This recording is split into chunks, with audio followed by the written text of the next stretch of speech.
She's in your Dubai, but that's the last you want.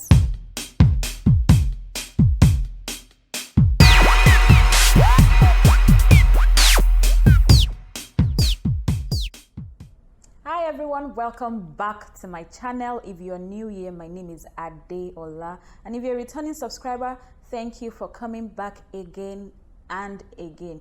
You are the stars of this channel. I hope we're all doing great. Happy new month.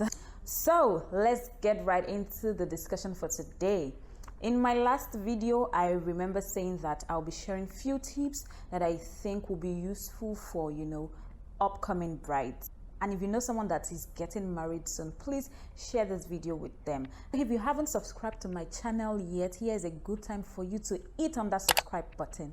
Subscribe. Why haven't you subscribed yet? Do you want me to kneel down?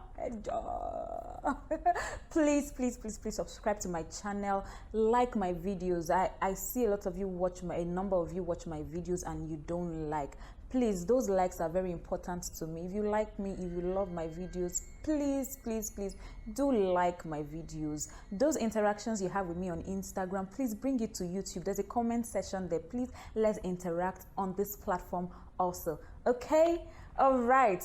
So, first thing first, as an upcoming bride, or you just got engaged, congratulations, and you're planning your wedding, please know it is your wedding as a bride.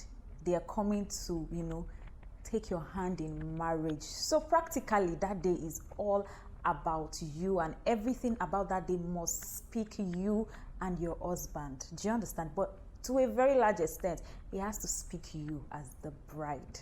So it's all about you as much as possible. Don't allow people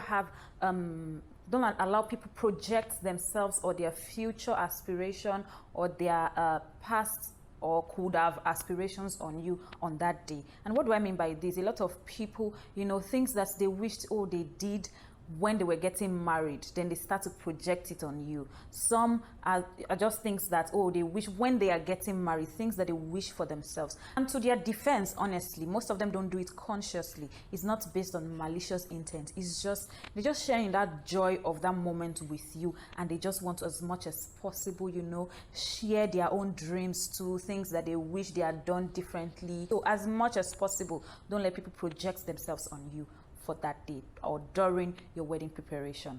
It has to be about you, what you want, your kind of dress, the kind of wedding you want, the kind of decor you want. You can always seek counsel, ask people around, but at the end of this asking around, make sure that decision you're making is what you want for yourself on that day, and something that you can look back 5 years, 10 years down the line and say, yes, I'm glad that wedding was all about me, or it represented what I want for my wedding.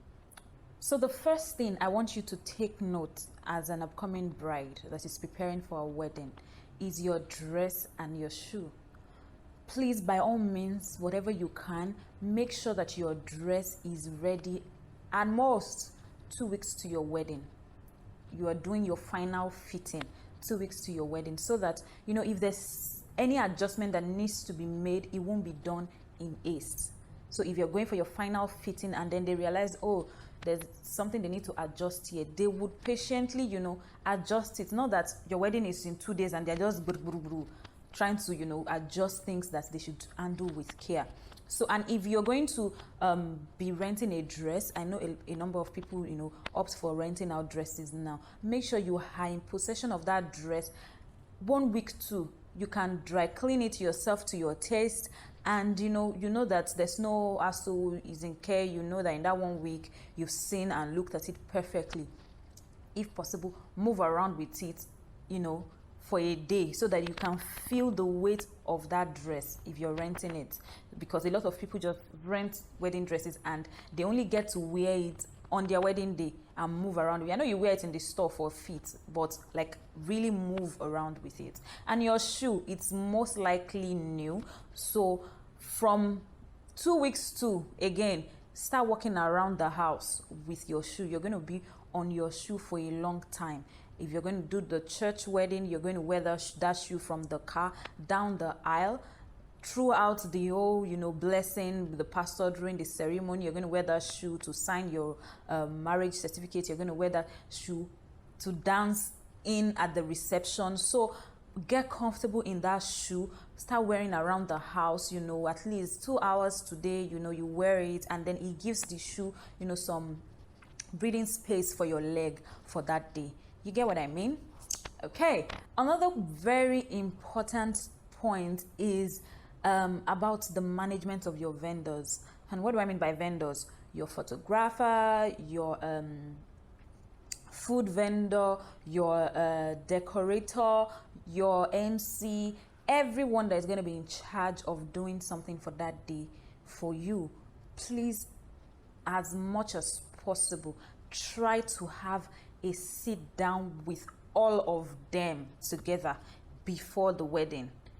Talk about what you want, how you want your wedding to look like, so that as a team, they can all collectively help you create the vision of that day. So what do I mean? Your decorator has a planning ahead of what she wants to do, and then one way or the other, it's not going to give you room to dance down the aisle at the reception, and it's not going to create space for the photographer, to take good pictures or take good videos. Please let them be together. Let them have a picture. If they can, do a sketch of what this decoration is going to be like with your venue in mind. It's good that they all have, that collective vision, and they're all working together. And if you can, get an event planner. If you cannot get an event planner, get someone within the family or your friend that you trust that can manage these people on your behalf on that day. So there are cases of decorators not showing up at the halls in time as of when they're supposed to decorate the hall. It shouldn't be you that they'll be calling, your decorator is not here, where's the person? And then you're panicking on the morning of your wedding. No matter how you try to conceal it, you're going to look tensed. Do you understand? So have someone that you can trust with that responsibility. Even if you have an event planner, please still get someone that you still trust to work hand in hand with that event planner, so that things don't escalate directly to you at every point. So your event planner is having issues with something, the next person she calls is you on your wedding day. No, let there be a buffer, right? Because that day, whether you like it or not, the day is going to go by, you're going to be married, and that's all that matters. Okay, so next point. As a bride, if you want a bridal party, what I mean by bridal party is your bridal train, what we typically call bridal train on this part of the world. Your bridal party, they are going to be the ones around you most of the time for that day. So you need a lot of positive vibe, positive energy. You need people that would, spiritually lift you up, physically lift your spirits, people with ginger, that that they have that genuine vibe and ginger in them, just to spark up your day.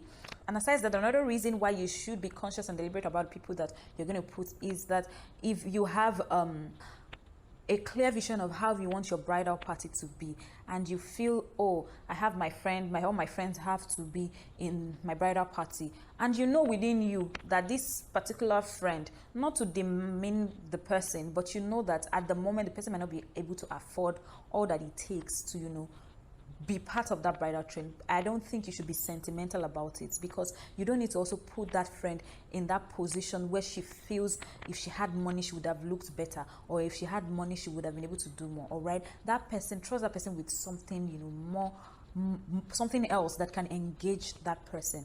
And then especially your chief bridesmaid, who is more or less your house girl for that day. That's what it is. So you need to pick someone who that would take it all in without grumbling, without complaining. The term chief bridesmaid is just a fancy name to make the person look, sophisticated for that day. But the job of that person is not sophisticated for that day.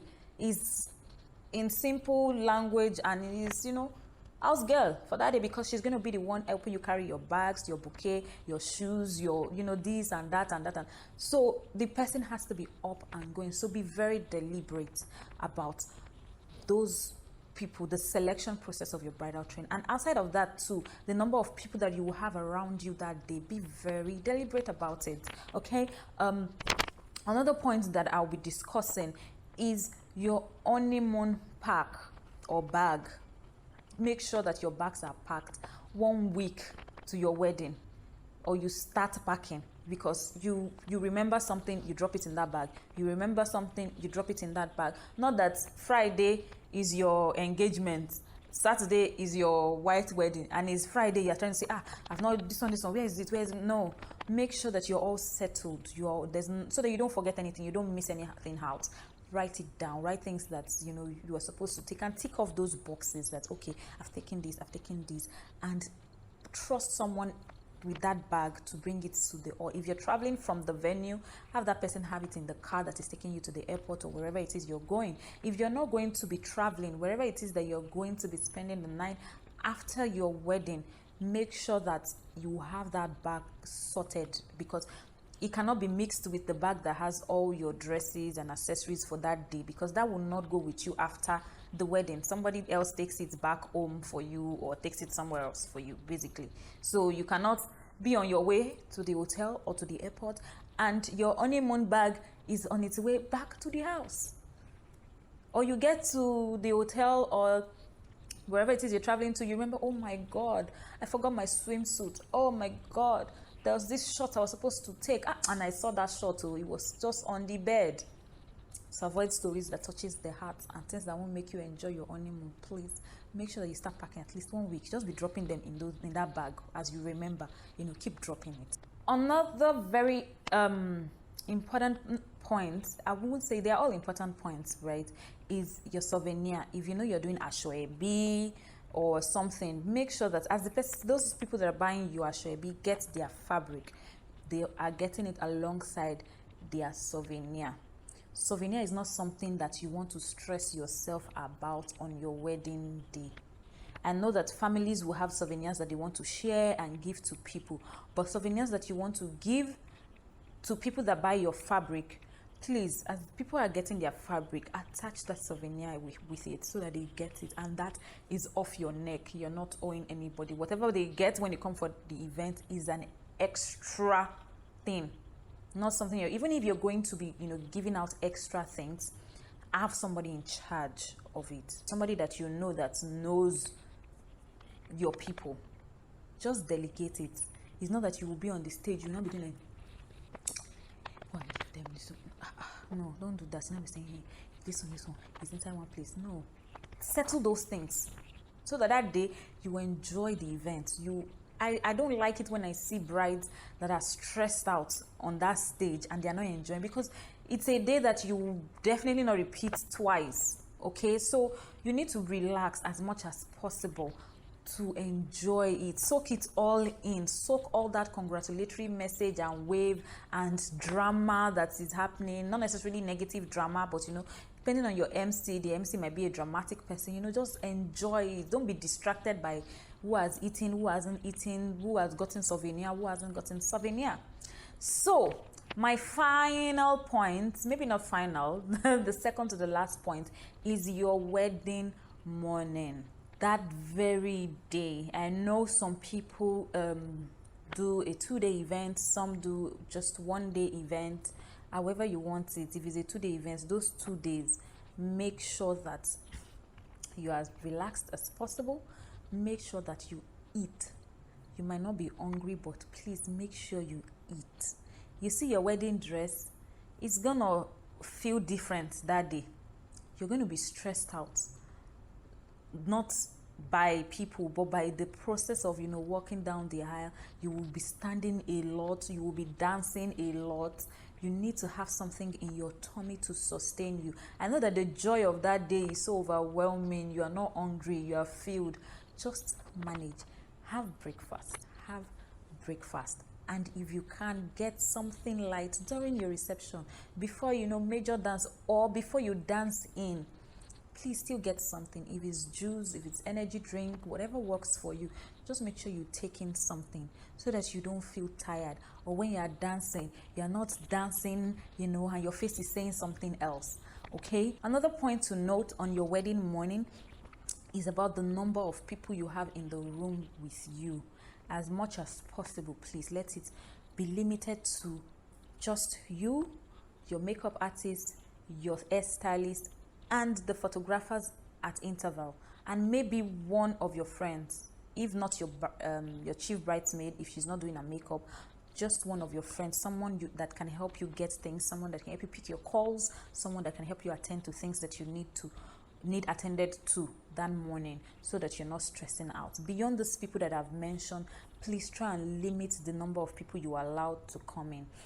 I know for different tribe, different religions, different personal beliefs, they want to have a family prayer, they want to have family, laying of hands, or the mom wants to come and bless her daughter, daddy wants to come and bless his daughter.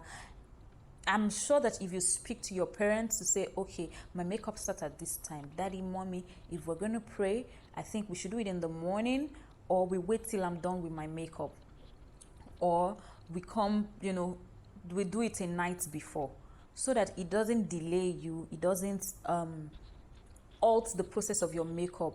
People can try to walk in at interval, especially if you're not lodged in an hotel. I know some people believe that the bride has to, walk out from her parents' house, especially for the engagement ceremony. It has to be from your parents' house. Some people have that notion. So because it's your parents' house, it's prone to a lot of people that are around for the event. Just not to be too overcrowded, and then somebody is not trying to have a say that, why is that lashes that long? It's not supposed to be long. She lashes in your ogunjubai.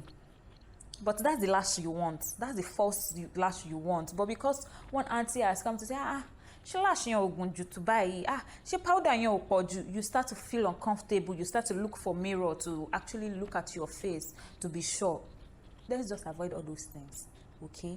Let's avoid it. So, these are the few things I feel as upcoming brides you should pay attention to. I know that you have other things planned. There might be other things that are, more important to you, but I feel these few things are things that can really just stress you out on that day if you haven't controlled it in the planning phase. So if you haven't, walked in your shoes and be comfortable with it, if you're wearing it for the first day, on your wedding day, you will start to do your legs somehow, and then it's starting to hurt somewhere. But if you have walked in it a number of times, the shoe is no longer as tight and rigid as it is when you're wearing it for the first time. Your dress is all sorted, there's no emergency. And then for your bridal party too, I forgot to mention, please make sure their dresses are also ready 2 weeks too, because they are not in the same places. So you can send their dresses to them for them to fit, and then if there's any adjustment whatsoever, they can send it back for correction. And if they're going to be doing the dresses themselves, you also need to see them in the dress and be sure that it is what you want, or it is to what you guys have agreed to. You understand what I'm saying? So, and souvenir too, I just feel those are very, very minor things that sometimes we don't pay attention to. And brides, please feel comfortable to delegate on that day, because that day is not for you to work, it's for you to enjoy yourself. So be comfortable to delegate things to people. This is my event planner, but my friend Loretta can walk in line with this person. So you introduce Loretta to I don't know why I'm using Loretta's name, but it's fine. You can introduce Loretta to the event planner to say, if anything happens, Loretta knows mommy, Loretta knows daddy, Loretta knows my friend. So if anything happens, please talk to Loretta and she will help you solve it. Photographer, you need where to stay. Are you coming a night before? This is Loretta, or this is my event planner. Talk to her. She's going to arrange it. Let nobody come and be disturbing you on your wedding morning, or a night before, or 2 nights before, about emergencies that can, make you start feeling jittery. So again, if you haven't subscribed to my channel, hit on that subscribe button, Ejo, please, Biko. Like my videos. They are so important to me. It's so important that you like my videos. Leave the comments here. If you feel there are other things brides should pay attention to, please leave them in the comment section below, so that it can help somebody. And share, don't forget to share this video to help someone, just to inform somebody, and just to help us grow over here. Okay, until I see you again in my next video, do take care of yourself and Bye for now.